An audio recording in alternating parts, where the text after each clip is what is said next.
Well, it is wonderful to be here, and I am really excited about coming on and sharing with you guys some things I've been getting. It looks like I forgot to change this out. Well, let's do this. There we go. Since Sean is not with me, I'll take her name off. Welcome, welcome, welcome to Life Imagined. It's been a bit since I've been able to do a multi-platform video on Facebook and YouTube. And so I want to be able to share with you guys. I haven't disappeared. For some of you on especially our YouTube channel with subscribers, I've been getting some comments like, hey, did you disappear? Nope, I'm still here. I still do occasional videos. But if you want to get all the good stuff and the consistent stuff, it's going to be on our Patreon page at www.patreon.com/Life Imagined, all one word. And you can go on there. You can also find it in the description or the comments, or sorry, the description of this video. And anyway, I'm just happy to be here and see some live people and hang out. We had a really great time on Facebook this last week. I did a live, and the Pleiadians decided to show up and channel, and we had a wonderful time. Again, when we're dealing with Pleiadians, remember we're dealing with another level of the multiversal self and the matrix. So ultimately, you're always channeling the true version of you as source or as the Elohim, the many as the one. Okay. And so that helps to get past all the glamour and I'm special and I've got a special alien talking through me. Even though we sometimes have to explicitly, for the sake of the placebo, say, oh, so-and-so is coming through. Because, well, for one thing, it gives direction as in the expression, but also it helps our humanity that struggles with reality to kind of reach out and taste a little bit. Anyway, that's not what I'm going to be talking about today, even though a little bit probably on star seeds. We'll see how it unveils. But I want to talk about the dark night of the soul today. And I know there's probably been a million messages on the dark night of the soul. So some of what you're going to hear is probably never brush your teeth and then drink cranberry juice. This doesn't work. You'll probably get a lot of new stuff on here as well. And so I'm going to be taking a different angle. Usually when we talk of the dark night of the soul, we're actually dealing more with people going through a circumstance they feel they can't handle. It's too painful. And they're going, oh, brother or sister, I'm going through the dark night of the soul. You know, my marriage ended. And it can be a dark night, but that's actually not the dark night of the soul. That's just simply going through stuff, okay? Going through experiences that are painful or experiences that are exposing trauma at a deeper level, which is a lot more accurate if you're over the age of 7 years old. That first 7 years is where we accumulate all the data of what we conclude is the structure of our suffering. And from that point, we just keep triggering those same belief systems over the rest of our life. So we're really not getting more trauma. We're just simply living in a memory loop of the first 7 years. So that's really not the dark night of the soul, even though when we clear a lot of what is being triggered and exposed, we will eventually come into the dark night of the soul. For the triggers are the veils that veil you from reality. And reality is a lot deeper than you might think. If you think that I'm going to be able to give you all the details of what reality is, think again. None of us really know. All we can do is speculate and share some of our experiences and our allegories and our symbolisms and just have a discussion, because the more you express what you're trying to pull from, let's say you have a head full of possibilities and all of them are possible truths, but you're not sure. What's the best way to hone in and find your truth, your purpose that fits in this particular season of experience? Is you have to talk about it. The more you share what you're kind of feeling, getting all over the place, the more it will filter out that which does not belong to you or is not really being highlighted to you, and it just kind of falls off, and you simply hone in and come into your truth. Okay, this is why it's important to talk and share. So I always encourage people, comment, ask questions, share, do these types of things, because this is how we do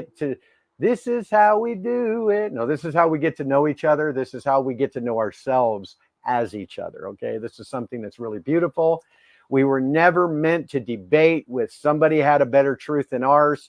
It was always about us interacting and expressing for bonding, not for proving truths or facts.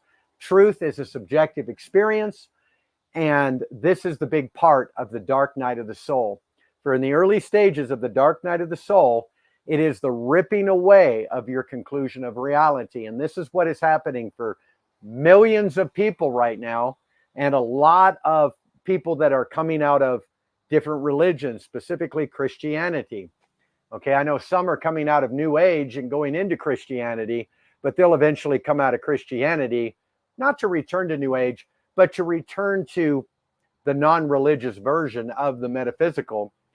Right now, I've shared this on other videos, right now, many people that are deconstructing Christianity specifically are immediately going over to the metaphysical or the New Age camp, thinking, well, at least there's some spiritual language there until I can figure out who I am now. And as they're going over there, they're finding, because they were in religion, they're finding that in the New Age and the metaphysical, there's still a 3D definition of the divine, and it is still in a box and still very much religious. And so it is important, I think, to realize that all religion is religion, and we're not here to build another religion. We're trying to get out of building another religion. But our humanity, in the place of brokenness, where it doesn't recognize its brokenness and only feels the high of the moment of wholeness in a very small percentage of its experience of itself, immediately claims full exposure to that wholeness, represses what it doesn't want to face, and continues on in a level of illusion. And in that illusion, it will build another religious structure to protect having to face these parts of itself. Okay. All right.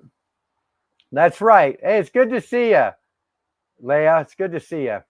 I'm going to put your comment up here because, there we go. Fine-tuned by external processing.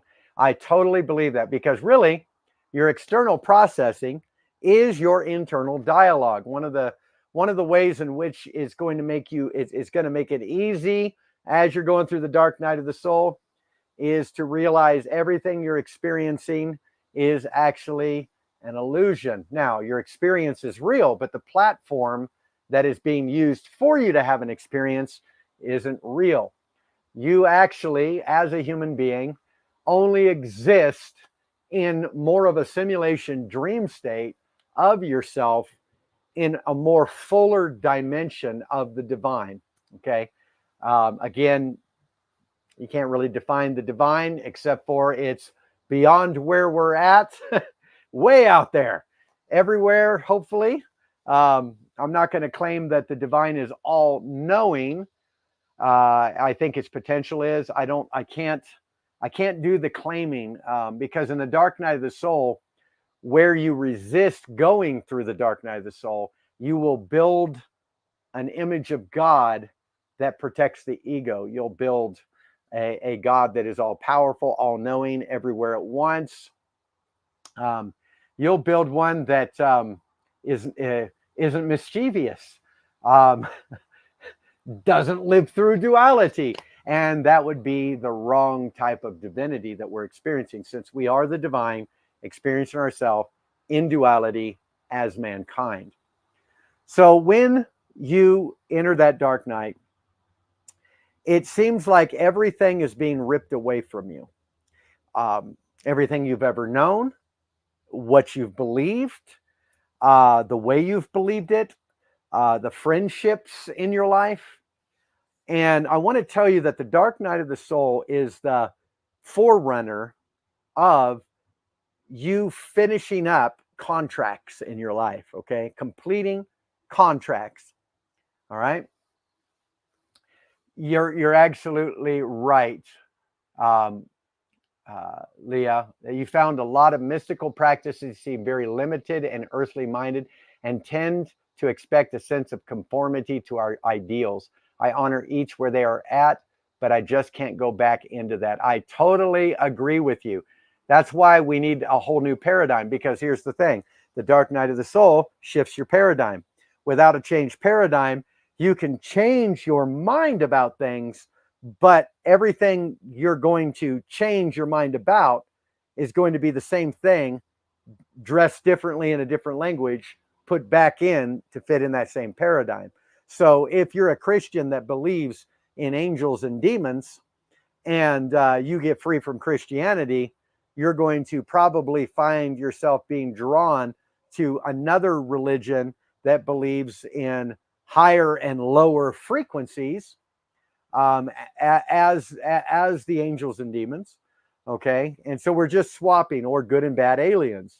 Now, we can experience that at all levels. Don't get me wrong. But we got to realize there is a base camp that we are grounded in to behold everything that we are experiencing in the matrix, which is the multiversal self stacked as a DNA strand. You can see a DNA strand. I mean, we can't look in our bodies, but science can show you a DNA strand that is a visible manifestation of an allegorical manifestation of a matrix you're living out. And so in some ways you're macro, and in some ways you're micro. And you're living out multiple timelines. That's why you're living all of these out simultaneously. And when you begin to realize this is what reality is and disclosure happens, well, it's going to blow your mind. You're going to feel like the rug is pulled out from underneath you. You're going to feel like you're crazy. There's something wrong with you. Any religious friends around you are going to definitely think you're crazy.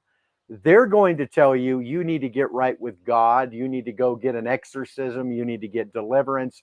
You need prayer. You need inner healing. You need medication, whatever it is. Okay.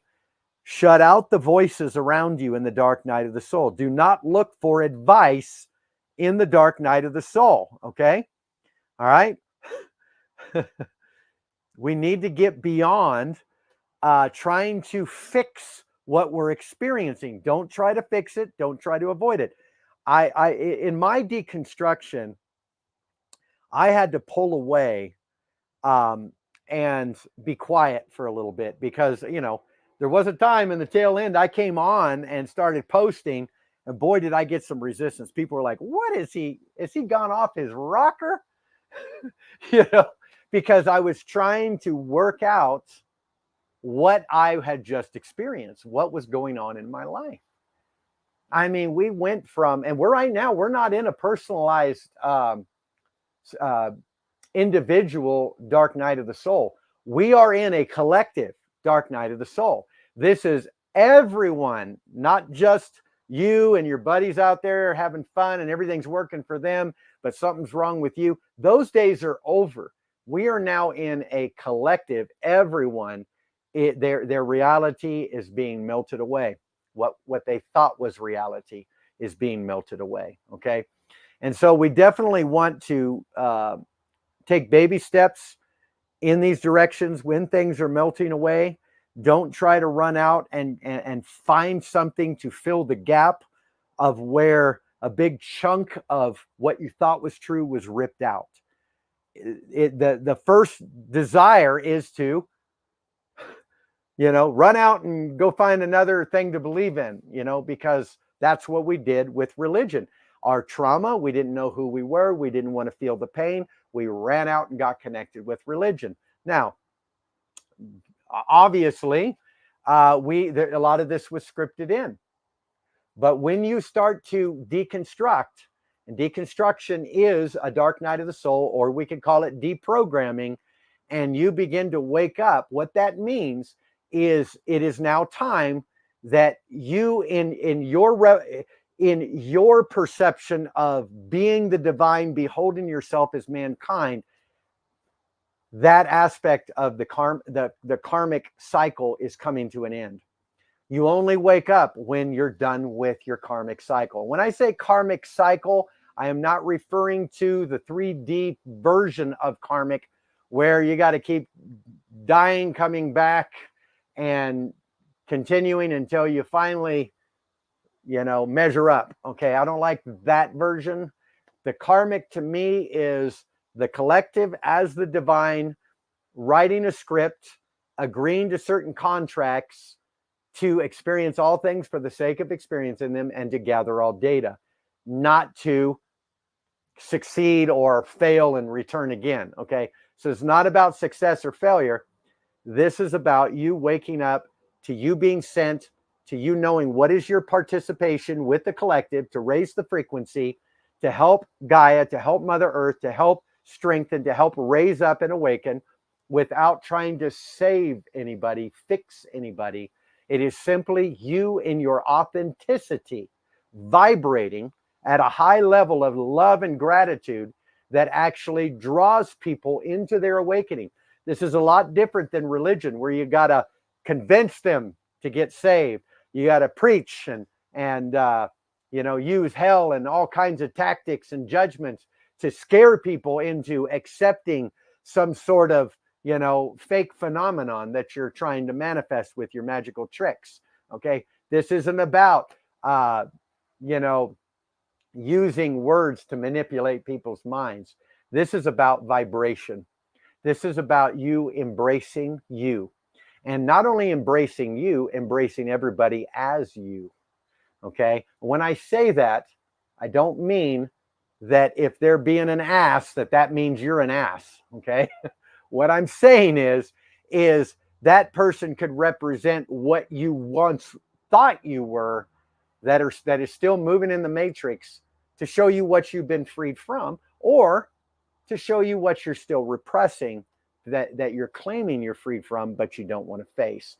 Again, a lot of the people in our life that we think, well, I'm having a hard time accepting that as me.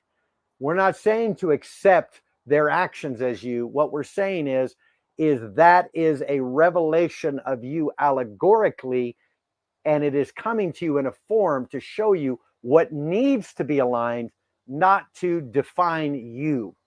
Okay, the definition of you expands as you love the parts of you with non-judgment and no conclusion in your interaction of authenticity with all the versions of you as mankind. That will do what? Well, it will either delete them from the matrix of your life as an egregore or as a NPC, or it will what? They will be reconciled as your soul overture. And your soul overture is your soul family. Your soul family is all the main parts of you from every angle of the core of you needed in order to wake up. Okay? And so this is what we have, right? And I want to kind of go through here before I see a lot of responses. I want to respond to you guys. Okay, so I see Tanya on here that's specifically creating attachments that I also had to see through and break through. That's right. That's what we do. We create these attachments and we have to break through them. Now, we're also creating them, and I'm going to give you another side of this so the dark night of the soul don't look so dark. You even created your dark night of the soul. You made a contract of the timing of that, when it would come. A lot of clues and stuff, okay? We designed the whole thing, all right? But we also kept waking up because divinity's allness could not be harnessed. And so we had to harness it with an egoic realm and a twisted definition of ascension, calling it death, so that we wouldn't keep trying to go through that door of ascension before the time of awakening. Okay, so we defined things at different levels to keep certain doors locked and others doors open for the great experiment. And the great experiment is coming to an end. I'm speaking this from the Galactic Federation, who has informed me that we are on our last incarnation. The Earth is on its last incarnation. Doesn't mean we return to the void or invisibility. We are simply upgrading back into our original state of 5D, okay, in the sense of visibility. We have lived, if you were able to, well, you're not going to have a memory of this because you didn't need memory, or shall I say, the Kodak or the Akashic record was not needed, until after we entered the 3D. It wasn't needed in a 5D state. Our 5D state of completeness and oneness is where we wrote the contracts to come into the 3D state, and that's where we designed the Akashic record that would carry the memory of every experience hidden within the DNA that would be brought up through different lenses and be re-experienced as that person's life. Okay, so a lot of your dark night isn't even your night. It's the night of the collective you've tapped into as the Akashic records. And it's the Akashic records where it's the record of duality and how it was experienced and received. And when you receive it directly like that into your egoic experience, it's going to feel like you're being thrown in all directions. It's going to feel like straight up chaos. It's going to feel like you're living out everybody's tortured thoughts. Okay. And this is something I've walked through, and I believe there's other people that have also walked through that as well. Whew. Well, I don't know if well, let's see. You guys are talking here, so I'll let you guys talk. I see Leah talking to Sean here about practicing the inner work. Yes, I can't put that up. That's too long. But anyway, let me get back to what I was saying here. And, oh, did I put yep up there? I got to figure out how to get it off there. Oh, there you are. Okay. That's right, Don. Yep. All right. So when you hit the dark night of the soul is what you would consider to be, especially now, more related to a near-death experience. Okay. And I've been talking to people, asking people that I know if they've been experiencing near-death experiences without having a physical altercation, like you're just sitting there and all of a sudden you just had this flash like you're dying, you've already transitioned, but now you're in this alternate reality, and then you flash back and you're like, whoa, or you're getting downloads of memories of people, places, and things from a long time ago, which would be considered to be a past life regression. I think we're going to be changing that to a multiversal realization, just so we can tap into more of the eternal and step out of the conclusive timeline mentality of ourselves.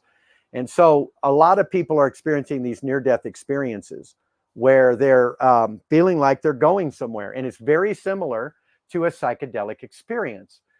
Very similar to taking a high dose of psilocybin, which, of course, for disclaimer reasons, I will say I'm definitely not promoting the illegal use of any drug or plant medicine. But I will say in certain areas where it is being decriminalized and legalized, they're doing a lot of testing on this, and it's called an ego death or an ego disillusionment experience, where you take a high dose of magic mushrooms and you feel like you're going somewhere. I myself have done this, and in the experience, it's almost like anesthesia at first. It's like all the oxygen is sucked out of the room. And I don't want to freak anybody out or discourage you from attempting this, but I'm just saying that in the initial stage, you feel like you're going somewhere and everything's kind of echoing away. And then you enter this state in which you feel like you cease to exist. And then you exist as all things, and you're connected to everything and everyone. And so this is very similar to a dark night of the soul. And I've talked to people that have had dark nights of the soul that have never done psychedelics and have had the same results and experiences as though they had done psychedelics. Now, do I discourage people from psychedelics? Absolutely not. The mind can still manipulate itself, in its ordinary conditioning and situation. Throw in some psychedelics, and you're not going to be able to manipulate your own mind to escape or repress if you've taken a high enough dose. So yes, it will help you face yourself. And so that's all a dark night of the soul is. It isn't actually death. It's actually you facing you. And the higher self begins to reveal itself to the avatar, the egoic personality that you've been pretending to be, the character God has been playing. God has been playing this character called Brian Christian. Brian Christian isn't God, but God likes to play the character Brian Christian.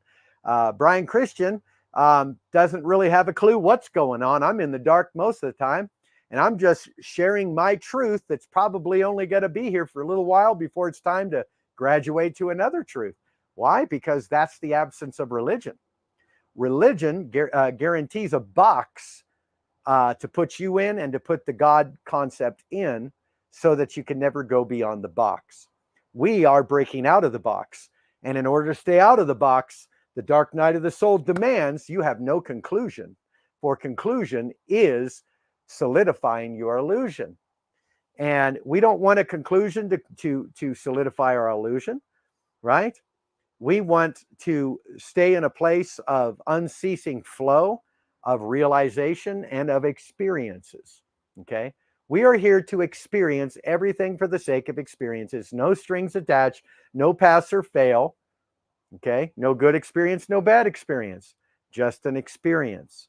Now, does that negate good and bad experiences? No, it does not. Yes, it is duality, and yes, at a base level, ultimate reality says it's a singularity, it's all light, it's all love, it's all life.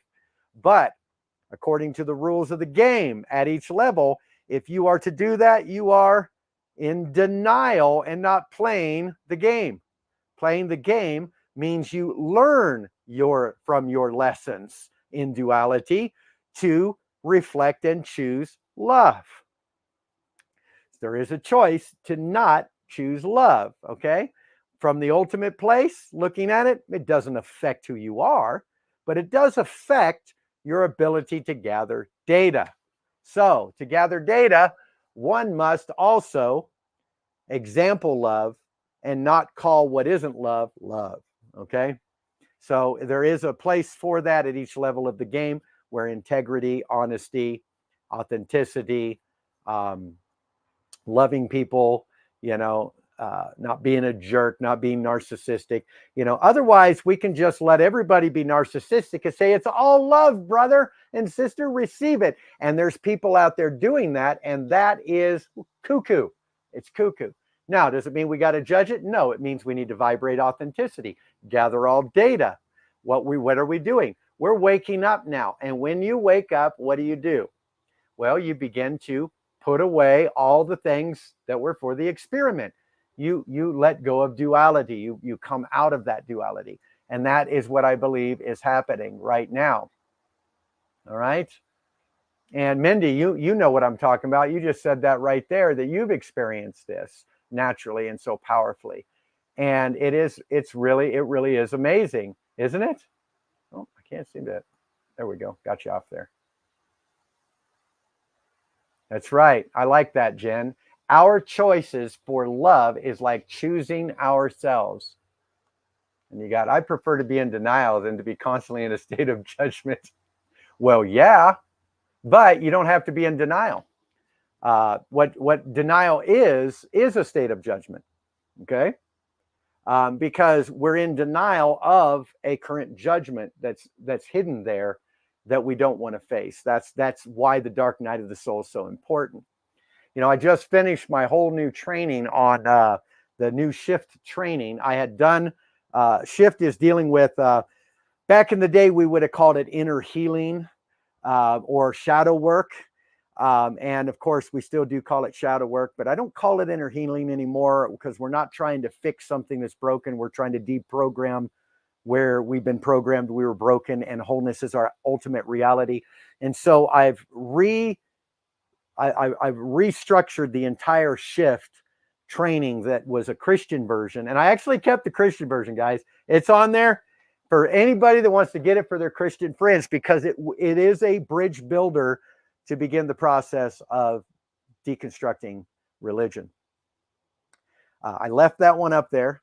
That one's longer because it has a lot of scriptures to back it all up. That was in my Christian days, and I just redid a new one that has no religion, no scriptures to quote, no religious anything in it. I do talk about on one lesson specifically about how religion is used to protect our emotional pain, and how that's why we jump into religion, is to actually avoid our judgments, to deny our judgments. And so, yeah, Deb, thank you for that. If you do join the Patreon for at least 3 months, you get all the shift training for free. Otherwise, you can buy it on the website, which is down on the description here on the lifeimagine.live. You can go in there to our product store, and the new one is the 2024 for $77. The Christian version of the shift, the older 2022 version, is $70, I believe, or $75, something like that. But you can get either one of those versions. It comes. The new one is, I want to say, over 7 hours of video training and a 47-page workbook. The old one is about 12 hours of training with an 87-page workbook. I had a lot of scriptures in there, a lot of discussion on deconstructing Satan and demons and that type of thing. Other than that, when we deal with the dark night of the soul, we've got to realize that the way our minds are wired to perceive life are multiple levels. I talked about this on the last video. I won't go into it. You can go back to my last video where the mind doesn't experience memories, but we are conscious at a chemical level, biological level. We are conscious, even though that consciousness is actually a smokescreen of really vibration and frequency that's manifesting as biology. And so we are experiencing biology, but we're experiencing it still in our mind more than outside of our mind. There's nothing outside of us, which means my mind is projecting a biological experience that is actually frequencies of light vibrating that is manifesting as this. I mean, think about it. We're wave. That's what we are. But the moment we become aware of the matrix, we are particle. Okay? And double slit experiment, wave and particle. Observation is the key to your manifestation. So how you observe life, how you observe reality will be what will then shift how you manifest. So are you manifesting in wave form? Well, that's where you can walk through fire and not be burned. That's where you can walk through walls. That's where you can do all those things, like I shared in the propane explosion I was in that blew apart an RV that I was 3 inches from the explosion. And I died in a sense, but I upgraded and actually shifted to another timeline. And I'm now in another timeline. And people that know me are goes, nah, nothing changed in my life. Brian, you're tripping. You ain't in another timeline. I said, yeah, I am. You're my subconscious. You wouldn't know unless I told you. I'm the higher self leading all the versions of me known as you in my subconscious. So no, you wouldn't know if I jumped into another timeline, because you're the parts of me that are not leading. You're the parts of me that are simply observing and witnessing. And so it becomes a completely different perspective, does it not? So in the dark night of the soul, you're going to peel away that reality, that the reality of the 3D. You're going to feel like you got scammed. The dark night of the soul is just not a bad day you're having and you feel bad. No, that's just emotional trauma that's being exposed. The dark night of the soul comes when enough emotional trauma has been dealt with, and it's time to lift the veil and show you where you've actually been at, what's actually been going on, and who's been a part of it. We are coming to the point of disclosure. We cannot have full disclosure all at once. The reason why we cannot have full disclosure is because many would transition. It's too much. The volume, the frequency has to be turned up slowly so that our bodies can slowly upgrade. How many of you guys, by the way, have been going through a lot of changes in your body lately? Geez, I just did a post couple of months ago where I'm, defending, I'm a meat eater, I'm defending meat. And ain't nobody going to tell me to not eat meat because, well, meat got me off my deathbed in the past. But oh, you're getting it too, huh, Marie? Yeah.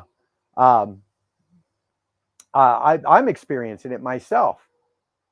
I all of a sudden I haven't eaten today. Yesterday I was Father's Day. I went to eat a burger. I took 2 bites. I could not eat it. I couldn't eat all day. Um, I'm on this forced fast that I can't seem to get an appetite. I have no appetite. All I want is fruit. Um, I don't want meat. I don't want sugar, which is weird. I love sugar. I love chocolate. I really don't want any of that. Um, yeah, see, carnivore. Yep, lost 34 pounds. Yep, I'm going to put that up there. I did the carnivore diet.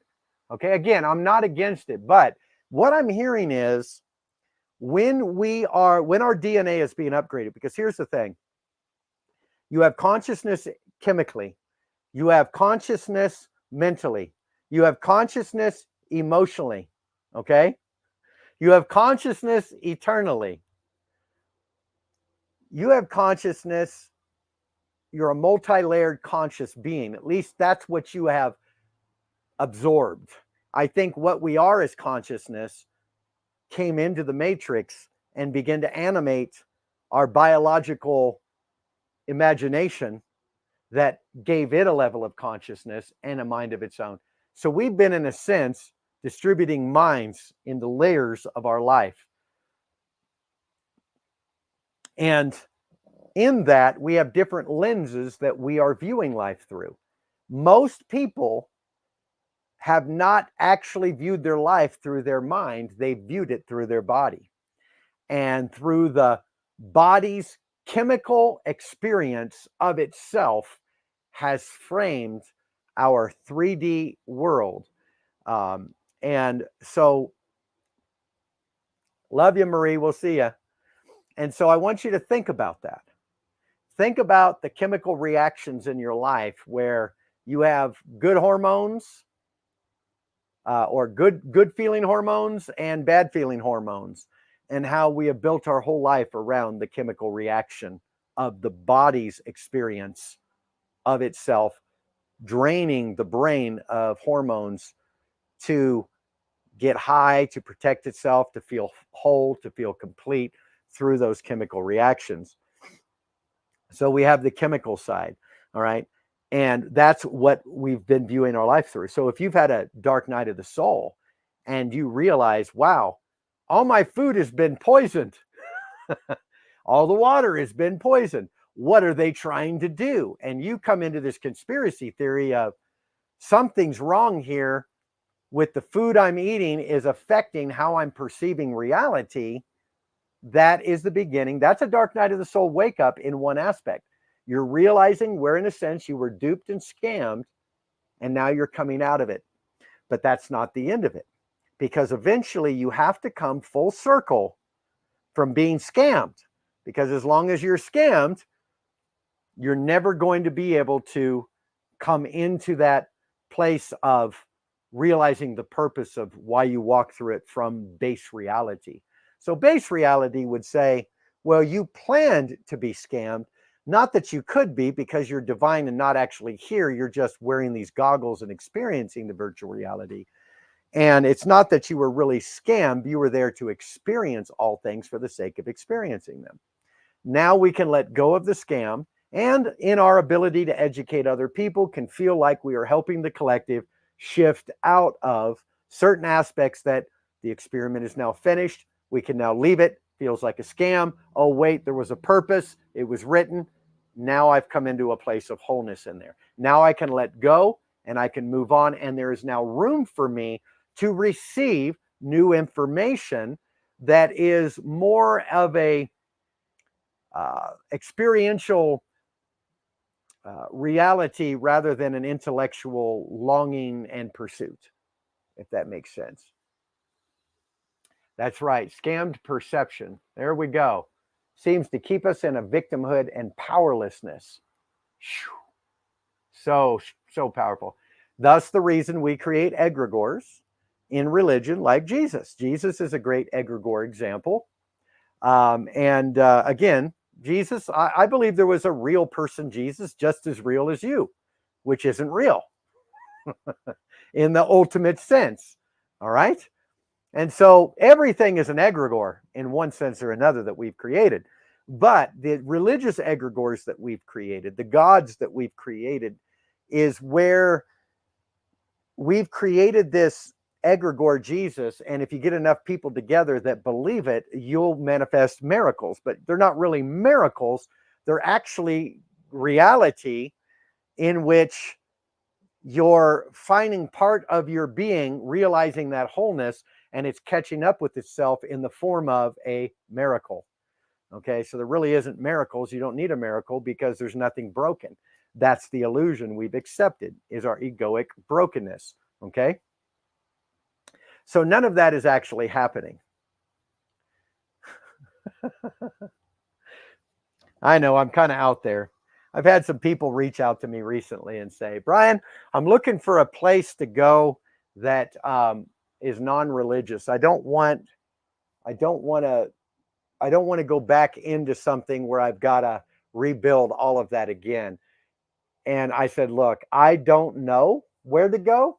I'm sure there's some places out there. I said, but I mean, why don't we just start a group and just build relationship and talk about the what ifs, share our subjective truth experiences, express, build relationship, and wait for the next, deconstructing, reconstructing, and let's just have fun. I do believe we reach a place where the egoic side of us no longer needs to try to find information to feel secure, and that we do level out. I do believe that the collective that is going through this dark night of the soul right now is coming to the end of that dark night of the soul, and is coming into a place of coming to the end of trying to hold on to its toys, its pacifiers. Religion is a pacifier. I've known a few that came to me to be and had begun the deconstruction process, and one of them took several doses of psilocybin, magic mushrooms, and began to break through. Was trying to she was trying to heal her Lyme's disease. She had Lyme's disease, and actually, let me rephrase that. She had Lyme's disease. It was confirmed through blood transfusions and medications, everything, that she had reversed it, but yet she was still experiencing it in her body. This is a crazy story because I had tried to do the shift process on this person, and again, shift works 98% of the time, but that 2% is where the mind is not willing to go. It isn't going to work. So you got to wait until there's enough situations that are triggering that mindset so that you can say, okay, now maybe the mind will no longer try to manage itself, and maybe at a subconscious level it'll let us go in there and transmute those lies that have been believed. But we couldn't get anywhere with it. Thank you, Dawn. Thank you for loving my wacky and knowledgeable self. Anyway, we couldn't get anywhere. So I said, well, have you considered psilocybin? With everybody was doing it at the time.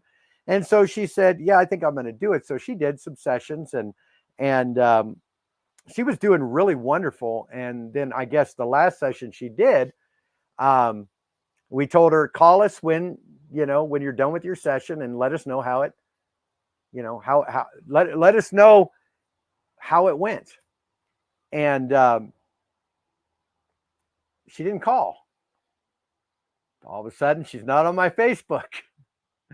Finally, I get a text that says, you're never going to take me away from my Jesus. Okay, we weren't talking about Jesus. We never told you couldn't be with Jesus. We never taught you anything. We just said, okay, you want to deal with Lyme's disease, maybe this will help. But all of a sudden, me and my family and a few friends became the scapegoat. And come to find out, I did get on the phone with this lady for a little while before the trigger came back again, and she upped and fully hid away. But what it was the emotion she was feeling. She acknowledged it, but she only acknowledged it while she was in the trigger, so she couldn't really, the lights didn't come on. She didn't get the aha moment. But she said when she was, I want to say 8 or 10 years old, she started to feel this whole separation, abandonment thing. And it was even went back further than that. But at 7 or 8 years old, when it came up that time, she became a Christian, and it went away. And so her Christianity repressed this feeling that years later was manifested through Lyme's disease. And even though she got rid of the biological side of it, it was still manifesting in her body because of this abandonment issue that religion was used to repress. So when she finally, when the mushroom finally blew open and said, you have to face this now and love yourself in it, she refused, resisted, and immediately after that went right back to religion. And I'm going to tell you, it's a scary thing, because the dark night of the soul is lasting more than one night lately. Okay. It's lasting for a while, and it's not going to let up, and you're not going to be able to manipulate your way out of it, wait your way out of it. So for some that are determined to stay on the course they were on, it's going to be impossible. You will not get out of the dark night of the soul until you face yourself. And I think one of the reasons why this dark night has hit the entire collective so quickly, first and foremost, it's time. But I think something to do with this renaissance, this psychedelic renaissance, where enough people have been taking psychedelics and breaking open consciousness, is actually affecting the whole collective naturally, as the mushroom is invading everybody's minds without actually taking them through the frequency that's being released in the one. And so I think something is going on there. I like what you said there, Mindy. I want to share this with everybody. I don't know if it's going to show up on here, but I'm just going to try. Okay, it will. Every religion has someone they worship, and each religion has conformity to their beliefs that never worked well for me. I know walking out free flowing, I had a dream I was in a box and people had their hands holding the box. As I let go and just flow in the dream, one by one, the hands were taken off the box. Then it went to me, floating in the air, totally in awe, with peace, surrounded by so much love and light and freedom. That's exactly what's going on. And Mindy, what you're walking through in your personal life that you think isn't going to powerfully affect anybody, maybe it is. You'd be surprised. We watch people on platforms or those in the forefront. We think they're the ones making the change. They're not the ones making the change. They're the ones just simply bringing final touches. Okay. The ones making the change are the people in their houses that aren't talking to anybody, that are simply walking through the process of doing the shadow work, facing themselves, embracing themselves, and waking up. You are the ones that are shifting the entire collective. Okay, that's how you shift the collective. If you want to change the world, realize the world is your mind. The world is your mind. The dark night of the soul is to rip off the veil of conclusion of the world of your mind and to reveal to you the actual world that's been going on the entire time within you. And that we are so much more powerful than we thought. We are not these poor, wretched sinners waiting for Jesus to return so we can be redeemed. Okay. We are not sinners at all, but we had to accept that for a period of time so that we could finish the great experiment of the dive into duality to experience all things. I mean, think about it. From being a sinner, you can then rescue yourself as God and be the hero of your own villain. Isn't that amazing? Isn't it a great movie? Right? And so this is what's going on. And the collective is waking up because enough people are vibrating. I'm telling you, it only takes 8%, 8% of mankind to vibrate at the higher frequencies of the crown chakra and the chakra above the crown, which I can't remember what that one's called, but some are talking about that chakra now. And as we vibrate, we are going to wake everyone up. And everybody's going to wake up and they're going to realize, oh, wow, I've been in an experiment this whole time. And we're going to realize that another version of us is going to greet us at that wake up. That other version of us is going to look like aliens, star seeds. Some of them are going to look just like you. Some of them are taller, whiter, bluer, greener. Some of them look like insects. Some of them have lion faces. Some of them look like tall whites. Some of them look like grays. Okay. And we're going to see all of these other versions, and we're going to wake up to a higher density, higher dimensional realization of life in which we were having this experiment that's going to seem like it was, when we wake up, not a big deal at all, like fun. Like the other version of us is like, wow, man, this was great. Wasn't it? Wasn't it awesome? As we kind of pull up out of the avatar that we've been experiencing out of as our character. That's what's going to happen. All right. And we're going to wake up and we're going to wake up into automation. We're going to wake up into the ceasing from physical forced labor or making money. There will be no lack. There will be no sickness. There will be, you will live 1,000 years in that body. Some will have already upgraded their body completely to a full crystalline, maybe all the way up to 9th dimension, and so on and so forth. So we're going to see a lot of this.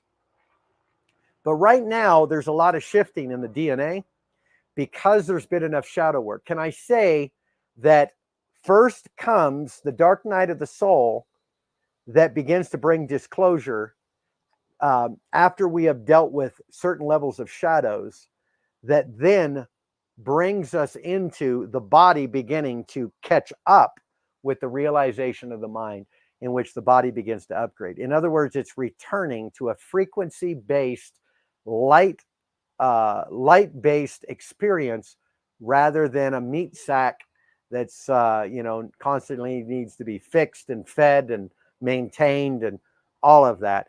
That was only for the 3D realm, where we said, hey, let's pretend that we lack and let's see what that's like. Let's pretend that we're poverty stricken and let's see what that's like. Okay. And so the great experiment for entertainment purposes is finally coming to an end, and we are waking up. And so in this waking up, we're going to begin to see a lot more things happen, a lot more disclosure, a lot more strange things. What I want to encourage you is be aware of your reaction. Okay. That's right. You just said something there, Sean. We have to be careful not to think that because you are going through stuff, it's something you haven't faced. That's right. You don't want to, I have seen people try to deal with their triggers from a place of trigger.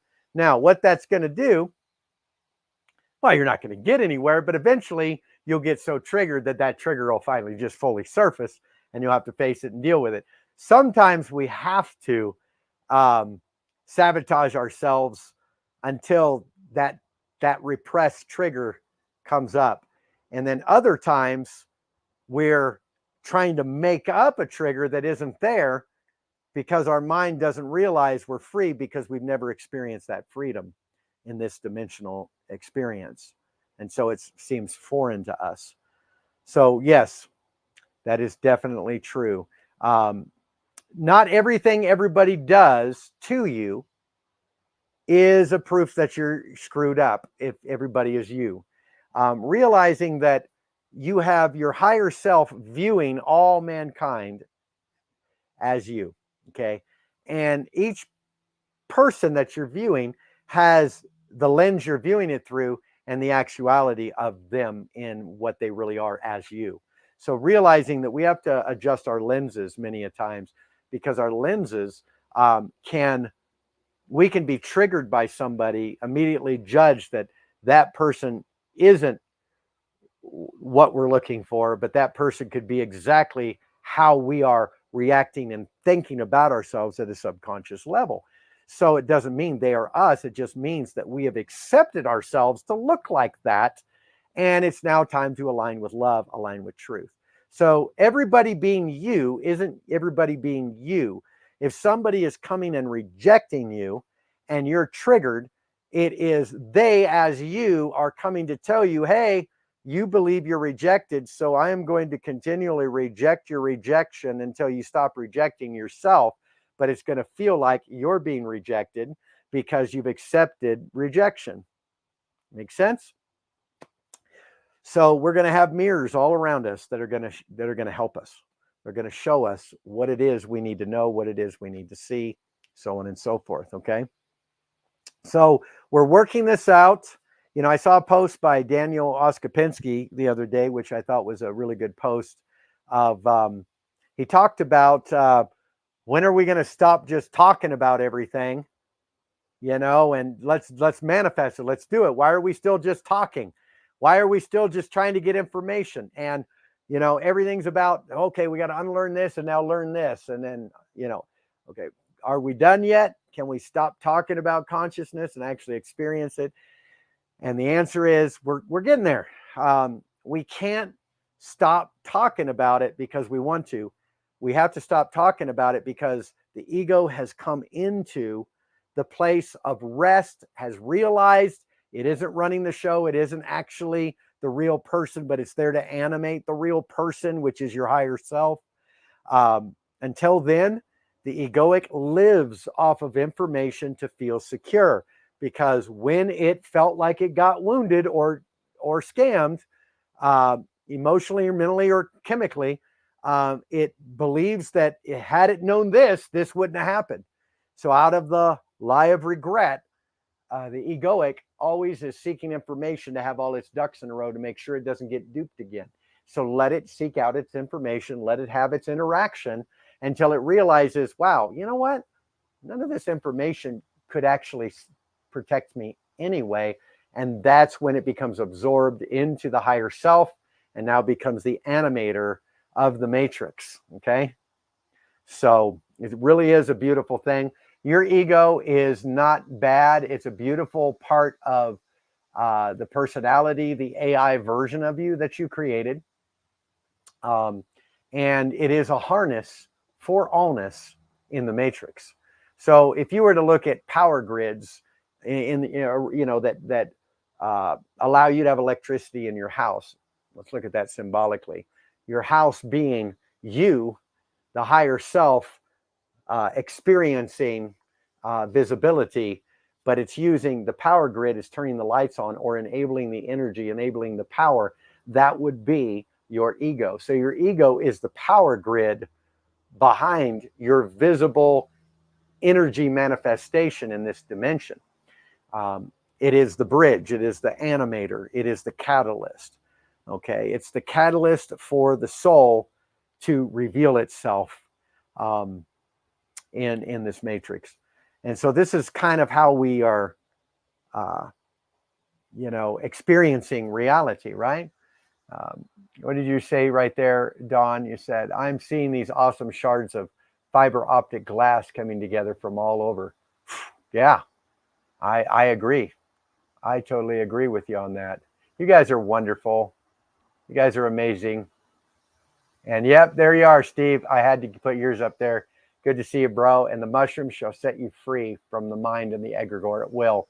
I am a testimony of this. People look at me and they go, Brian, you have how did you deconstruct so fast? How did you even get language? I said, well, it's a strange thing. I'm kind of an extreme guy, but I've talked to people that have deconstructed, for a lot longer than me, like 10 years, 15 years, even 20 years, and they're coming to me for answers, and I'm like, well, wait a second, shouldn't I be coming to you for answers? And for some reason, I was sped up. And I have to say that psychedelics is definitely the reason I was sped up. I could also say because of my part in the Matrix, as a kind of pioneer forerunning type of character that seems to be, no matter what foundation I'm on, I tend to manifest that. That could be a part of it, but definitely the magic mushrooms and the amount that I did and the doses I did sped up the whole process of shadow work, of deconstruction and reconstruction. In fact, it was I went through all of those experiences, had no language, then did one experience. And I want to say I did 3 months worth for every week, dealt with the autoimmune, started dealing with the shadow work and trauma, then walked through life for about another 8 months, 7, 8 months, then did another psychedelic magic mushroom experience. And in that one, I thought I was having, I died again. I always had these horrific experiences because of trauma. Okay. And I kept feeling like right here, like I was going to pass away, that these were clogged or something. I thought I was having a stroke. I wasn't. Again, that would have been the egoic saying, flight or fight, you're having a stroke, get out of here. But the higher self is saying, no, you're not having a stroke. That is just the last little bit of trauma coming out of your throat chakra. For today, your language is restored. And that day, I broke out like an angel in the 9th dimension as God, breaking out of a star system, and had a Kundalini awakening like I have never had before in any experience I'd ever had as a Christian. Superseded every encounter I'd ever had, and every mushroom experience. All of them came together in that experience as kind of the ta-da. And from that day, the next day, I started Life Imagined LLC and began doing the paperwork. And within a week, I had the Patreon going, and I was flowing in a new language. And I can't tell you how I can't tell you. I did not learn this language. The Galactic Federation showed up and said, touched me on the forehead. And I didn't believe in no aliens or nothing. Touched me on the forehead and said, hey, you don't remember, but you sent us to get you, to bring back your remembrance that you helped plan all this for this finality of the age of Aquarius and the wake up process. And so next thing you know, I'm thrust into the belt of Orion and the seven sisters stars, the seven planets called the seven sisters, which I didn't know at the time. I'm told this, but I had no knowledge of what that meant. And I was on the 3rd planet of the seven sisters, and I was there, and I got to live out 1,000 years in a moment. And I knew their ecosystem. They have plants and animals, but they're different than here. And there is no corruption. It's 5D oneness, knowing. They do have bodies that almost seem biological, but they can crystallize after 1,000 years. Not like put themselves in a cocoon, but it's more of a sound in a song that they do this, and they instantly look like they turn into a statue. And it's almost like they're there for about 20 minutes, and then the dust just kind of peels off, and it's a whole new version of them that goes on for another 1,000 years. They don't even have to be born anymore as children and grow up. They can continue where they left off in everything that's been known, and continue to build. And I'm just sharing one of these experiences I had after my awakening. This is when I was bedridden with the autoimmune disease that I was seeing all this. And they took me around and they showed me this flower, and it was the size of a tree. And they were big funnel flowers. They were probably that big, the funnel flowers, and that big around, and they were funnels, and they would open up and they would close, but they would only open up like a funnel, right? And when a child, and this is where it showed me as a child in one scene where their previous civilization, before they had uh, ascended to a higher state, in the child state, you would go there and the parents would hold up the child before this tree, this flower, and they would make a sound like a song, and it was the sound of creation. And as they would make this sound of creation, um, the flowers would vibrate, and a little stem would come out like an umbilical cord, and an opening would come where there would be a belly button in the Pleiadians, or in the star family, and another little cord would come out and it would attach, very much like Avatar, and it would attach, and stem cells would be being released out of the Pleiadians, or out of this baby, into this plant. And then the plant would let off a sound, kind of sound, is really high pitched sound. And that would be it. And you'd walk away. And you would do that again. I want to say, because the time is different there, it's not linear, but it would be like certain stages 4 times in your life. You would do that 4 times up until you were considered to be fully an adult. And then after that, you would live 1,000 years. And at the end of 1,000 years, you would come to the tree and you would sing your song. And when you sang your song, it would respond with the high-pitched sound. The flower would come down towards you, and it would pour into you the wine of life. And what it had produced in you would be the wine of life. And so you would drink the wine of life at the end of your life, crystallize, break through the crystallization, and live another 1,000 years. And so this is what I was experiencing on that psychedelic experience. And I lived out all of these different timelines, and when I would come to Earth and when I would be sent. And as a star seed, of course, you got to realize at this time I'm getting all this. I ain't into this. I ain't seeking this. I'm against it. I'm not for it. I was still a Christian when I was experiencing this. And as I'm coming back, and I realize I'm completely healed from the autoimmune disease, they said, you're in a 3D memory. It's time to upgrade to 5D. And I was instantly upgraded in my DNA. I still could not reconcile this to my mind. I'm like, no. This is just, I'm just hallucinating. This isn't real. And the Galactic Federation said to me, oh, it's real. I thought they were gone. And they said, it's real.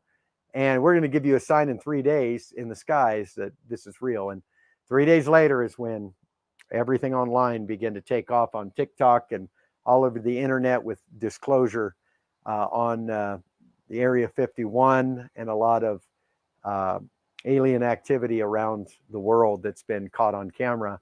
And that was, it was spring of last year. And so it was beautiful. And that was one of my dark nights of the soul, was in that season. That was the beginning of it. It was the beginning of dealing with the trauma. And then I hit another dark night of the soul that woke me up in a kundalini and began to wake me up on the journey of discovery that led me to the most recent experience that woke me up and began to give me language and give me understanding of the purpose of walking through what I walked through. And so I truly believe that, right now what's happening is we're in that third phase for many people right now, collectively, where you're going to begin to get new language now. And you're going to find that with the new language, you're not going to be pulled back into old language. You're not going to feel the need to return, to return to our vomit, right? To return to that. We're also going to be upgrading beyond language. See, right now, language is coming in, new language, but it's still 3D. It's still English. It's still this. It's still that. But what's coming as we begin to flow and share our truth in authenticity, the vibration of what we are carrying is going to begin to manifest the higher realms of real communication. And real communication is a vibration in oneness. I'm going to give you a little bit more disclosure here because this is also happening, and I know some people are experiencing this, and I want to share it with you so that you don't fall into shame. There is a restoration of sexuality happening. Our sexuality that has been stereotyped, framed, and mutilated by religion, with the brainwashing in which, the religious folks, whoever was the leader, got to decide our pleasures in life and our sexuality in life, and if it wasn't according to the standard that religion told us it had to be, then they attach shame to it. They attach all kinds of things to it that make us feel inferior or less than, and our sexuality was never supposed to make us feel shameful or anything like that. There's going to come a wave that's happening within the collective of restoration sexually, from all the abuse and trauma that we've experienced. And with that, some of you are going to begin to have flashes. And these are people you know, and you probably already have had it. And I know this sounds out there, so take it with a grain of salt. Some of you are going to start having flashes of people that you've never been intimate with in this life, but you're having flashes as though you were. What you're actually having is you're experiencing, again, the past life, which is really the multiversal self, and you're linking in with how acquainted you actually have been with everybody that is you in other states of consciousness. And so don't feel like, oh man, what is this in my mind or whatever.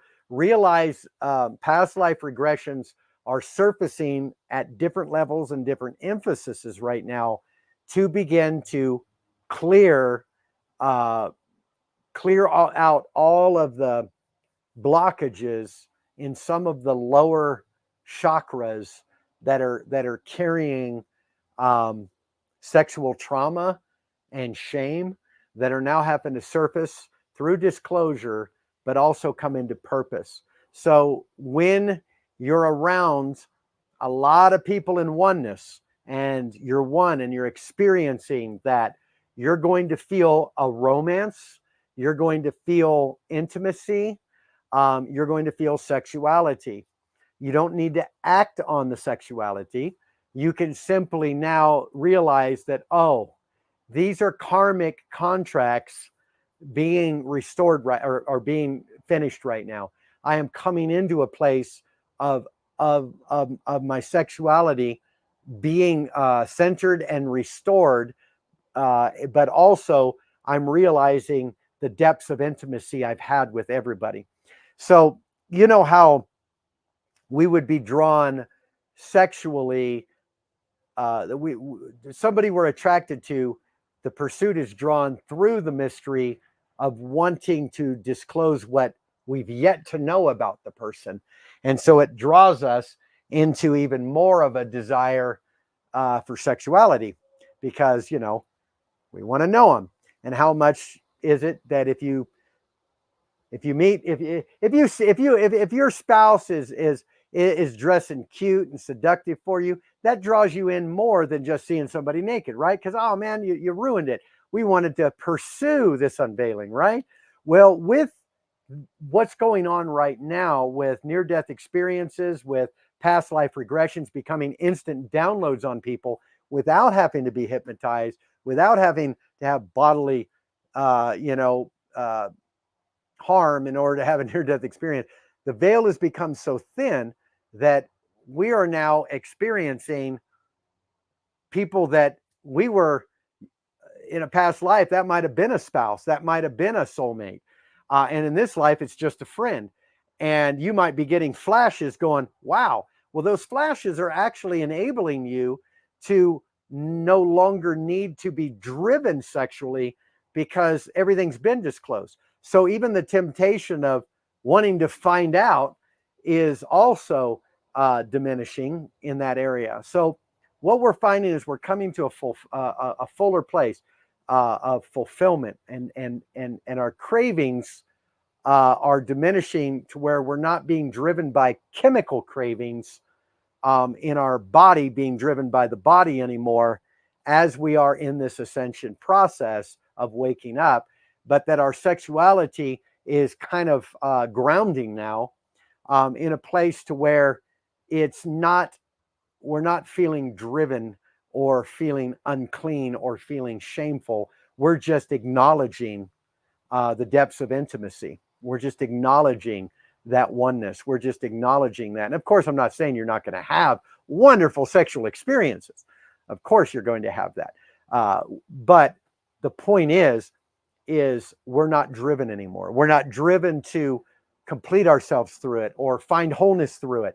And this is coming without seeking it. For me, it was without seeking it. Okay. I had a lot, I'll be perfectly honest, I had a lot of sexual partners back in the day. I had porn addiction back in the day. I had objectified women back in the day. My wife came along, healed me of a lot of that just by her being the genuine person she is, but there's always residue. There's always things in there. And not even if you got healed, you still need to know the end of the storyline of why you journeyed through that. We still need the closure. So you can actually transmute or let go of painful processes, but you will create the illusion of new ones if you don't have closure in why you walked through what you went through. That's what the mind needs to know. That's what the new shift is all about, is the mind and why the mind needs closure in order to move on. It's not enough to just confess, I forgive you and I love you. We can do that without triggers, but with triggers, that's not enough. That's a surface confession. It will just cause more repression. We need to go deep, and we need to use the present situation to reflect the source and origin of the lies we have believed experientially, and we have to get closure at that level, and it's a domino effect that comes through our entire existence. And great thing is, we don't have to go after every little thought or memory, just the big ones, and it just levels out everything and opens it all up for us. And this is where we're going, even with our sexuality. There was a time where I would say that if you were gay, you were in sin when I was a Christian.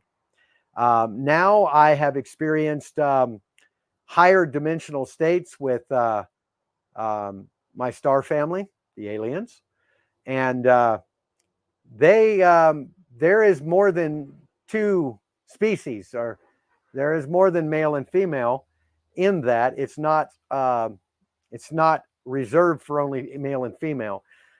And again, and I also know that some people have exalted their sexuality as their identity in alternate lifestyles that aren't healthy, because they're still doing it out of a place of false identity and out of being driven and desperation for love. So wherever you have displaced love, sexuality will become the replacement for love. All right. But where your love is centered and you are love, your sexuality is redeemed, and you're not necessarily bound to the rules of your culture that wanted you to do it their way, so they could sell you all the things that were based in their way. And we're coming out of that, right? Now, Sean, you have a question there. I know I need to get going here pretty soon, but I wanted to see your question here. So we are really descending into in remembrance, not ascending to anything, just pulling away the layers that have kept us in mistaken identity and throttling that power that's already in you. What do you think? I agree. Well said. Well said. And the dark night of the soul is going to be the removal of your wrong definition of your sexual self, your wrong definition of your emotional self, the wrong definition of your mental self, the wrong definition of your biological and chemical self. And you're going to let go of definitions altogether. And you're going to come into a wow moment of of wonder, imagination, and fun. It's time to play again. We've been serious in the wrong areas. Our seriousness is we should be seriously playing. And it's time for us to enter into a place of playing again, of learning how to play. And so look forward to the dark night of your soul. It isn't destroying anything. It is simply, it isn't destroying anything of importance. It's destroying and removing everything that bound you to the great experiment of the third dimensional illusion so that you could finish the experiment. Okay. Now you're going to stay here while as awake long enough for the rest of you, as everyone else, to wake up. And as that happens, you will help coach them through the versions of you through their trauma. Okay. Which is also really, it's just you working yourself out. So when you say, well, I'm going to go over here and I'm going to work on myself, that's part of the truth. Go have some time, center yourself. Once you worked on yourself, once you feel like you are ready, get out there and interact with everyone else, because that's working on yourself. You can't work on yourself without working on yourself, and everybody is you. So you interacting and just sharing your own experience and your own authenticity will spark all kinds of conversations and expressions that will allow an interaction to go even deeper, because everything is you. I hope that this word has blessed you. Please like and share. And if you want to go deeper into some of these out there concepts and possibilities and more disclosure, come on over to our Patreon group. All the information is below. Come and let's wake up together and let's support each other together. We have a voice together. We are one. We have imagined our life. We'll see y'all next time on Life Imagined. Take care. Bye-bye for now.